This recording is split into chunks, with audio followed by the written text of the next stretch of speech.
ఓం సాయిరామ్. సమర్థ సద్గురు సాయినాథ్ మహారాజ్కి జై. సాయిబాబా ఆశీస్సులతో అందరూ సుఖ సంతోషాలతో ఆయు ఆరోగ్యాలతో ఉండాలని బాబా తరపు నుంచి మనస్ఫూర్తిగా కోరుకుంటున్నాను. ఈరోజు మన బాబా గారి సందేశం ఏమనగా, తల్లి, ఇన్ని రోజుల నిరీక్షణ ఈరోజు ఫలించబోతుంది.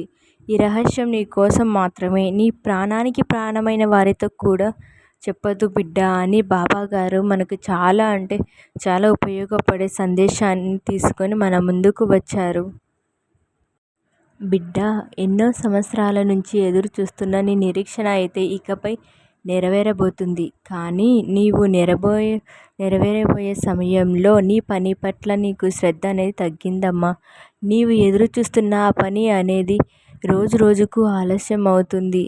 నీ యొక్క పని పట్ల పూర్తి ఏకాగ్రత అనేది కలిగి ఉంటే నీ నిరీక్షణ చాలా త్వరలోనే జరుగుతుందమ్మా. ఏదైతే జరగాలని నువ్వు ఆశపడుతున్నావో, ఏదైతే నీ జీవితంలో జరిగితే నీకంటూ ఒక ప్రత్యేకమైన గుర్తింపు వస్తుందని అనుకుంటున్నావో, ఏదైతే నీ జీవితంలో జరిగితే అంటే నీ జీవితం భవిష్యత్తు మొత్తం సెటిల్ అవుతుందని నువ్వు అనుకుంటున్నావో, ఏదైతే జరిగితే నీ జీవితంలో నలుగురిలో నీకంటూ ప్రత్యేక స్థానం ఏర్పడుతుంది అని నీవు కలలు కంటున్నావో, అది నెరవేరే సమయం అనేది ఇప్పటికీ రానివ్వు తల్లి. కానీ ఇప్పటి వరకు నువ్వు చేసినది అంతా కూడా మనసులో పెట్టుకొని, ఇన్ని రోజులు చేసినాను కదా, ఇన్ని సంవత్సరాలు చేశాను కదా, అయినా కూడా నాకు ఏ మాత్రం ఫలితం కనిపించడం లేదు. నేను ఏకధాటిగా కష్టపడి ఎప్పుడు కూడా ఎంతో శ్రమ పడ్డాను, కానీ ఉపయోగం లేదు. ఇప్పటి వరకు నేను ఏం సాధించాలి, ఎందుకు కష్టపడాలి, ఎప్పుడు ఏ మార్పు జరిగింది, దీనికోసం నేను ఎంతగా ఆరాటపడాలి అనే ఉద్దేశంతో నీవు ఎక్కువగా ఈ పని మీద శ్రద్ధ అనేది తగ్గింది తల్లి. అనవసరమైన విషయాల మీద శ్రద్ధ పెరిగింది. కాబట్టి నిన్ను హెచ్చరించడానికి ఈరోజు నీకు ఉపయోగపడే సందేశం రూపంలో నీకు జవాబు అందిస్తున్నాను బిడ్డ. ఇప్పటి వరకు వేరు, ఇక నుంచి వేరు, నీకు జరిగేది వేరు. కాబట్టి అన్ని రోజులు కూడా ఒకేలా ఉంటాయని ఎందుకు అనుకుంటున్నావు? మంచి వెనకాలే చెడు అనేది వస్తూ ఉంటుంది. నీకు నిన్నటి వరకు చెడు రోజులు అనేవి ఎదురయ్యాయి. ఆ చెడు వెళ్ళగానే మంచి రోజు వస్తుంది తల్లి. ఇది నువ్వు తెలుసుకోలేకపోతున్నావా? నేను నీకు అని చెప్పే కానీ నువ్వు వినడం లేదు బిడ్డ. నీకు చాలా తెలివితేటలు ఇచ్చాను. ఆ తెలివితేటలు అన్నీ కూడా నీ యొక్క అనవసరమైన ప్రయత్నాల కోసమా? నువ్వే చెప్పు బిడ్డ. ఏదేదో ఆలోచించి పనికిరాని పనుల పట్ల శ్రద్ధను పెడుతున్నావు. కానీ అసలు విషయం అనేది పక్కకు నెట్టేసి అనవసరమైన పనిలో ఏకాగ్రతను పెడుతున్నావు. వీటి వల్ల నీకు కొంచెం కూడా ఉపయోగం ఉండదు కదా. కాబట్టి ఇకపైన జాగ్రత్తగా నువ్వు ఏదైతే మొదలు పెట్టావో ఆ మొదలుపెట్టిన పనిని ప్రయత్నం చేయి బిడ్డ. మరి ఒక చిన్న విషయం, ఇది చాలా రహస్యమైనది అమ్మా.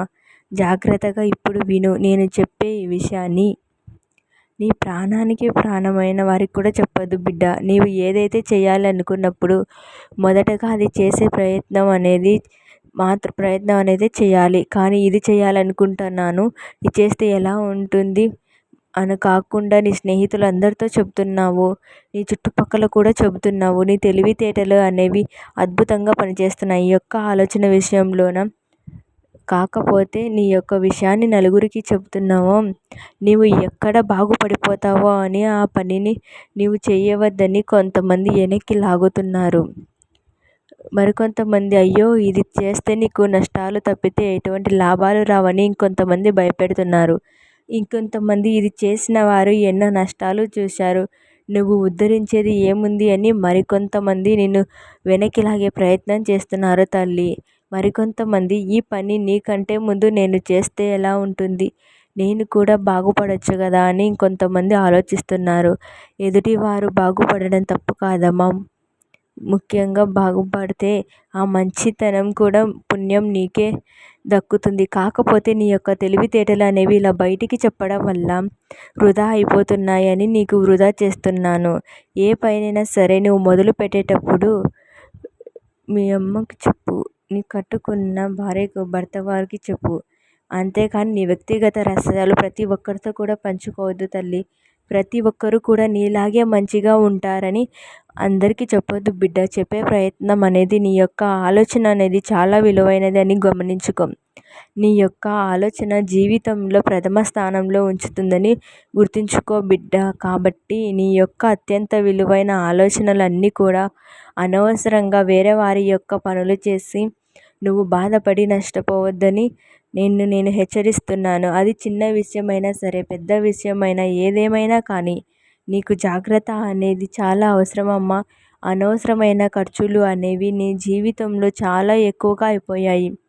కాబట్టి ఏ మాత్రం కూడా పొదుపు మీద నీకు ఆలోచన లేకుండా వచ్చిన ధనం మొత్తం కూడా వృధా అయిపోతుంది.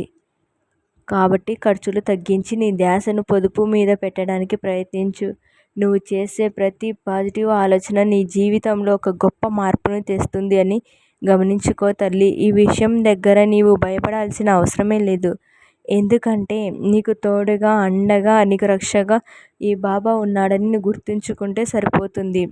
నీ యొక్క ప్రతి ఆలోచనలు అమల్లోకి తీసుకువచ్చి అది ఎలా చేస్తే విజయం అందుతుందో అటువంటి ప్రయత్నం వైపు ఎటువంటి లోపం లేకుండా ఆ ప్రయత్నాన్ని నువ్వు 100% పూర్తి చేసి తీరాలి.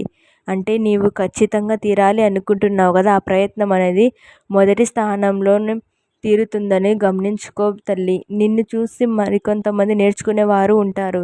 నీ పేరు చెప్పుకొని ఇంకొకరు వాళ్ళ జీవితాలను నీ ద్వారా నిలబెట్టుకునే అవకాశాలు కూడా వస్తాయి తల్లి.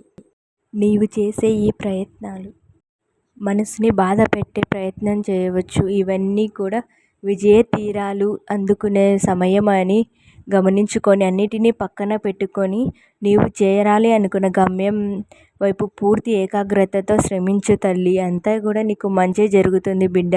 నీ నిరీక్షణ అనేది తప్పకుండా నెరవేరుతుంది. ఇదే నీ బాబా నీ మాటగా, నా గురువారం గురువాక్కుగా ఖచ్చితంగా తీరుతుందని ప్రయత్నంతో ఏమాత్రం నీ ప్రయత్నంలో అశ్రద్ధ చూపించకుండా నీవు చేయవలసిన ప్రయత్నం నువ్వు చెయ్యి. నిరీక్షణ అనేది 1000% నీకు తగ్గుతుంది బిడ్డ అని గమనించుకోమని బాబాగారు ఈరోజు చక్కటి సందేశాన్ని అందించారు. సద్గురు సాయినాథ్ మహారాజ్కి జై.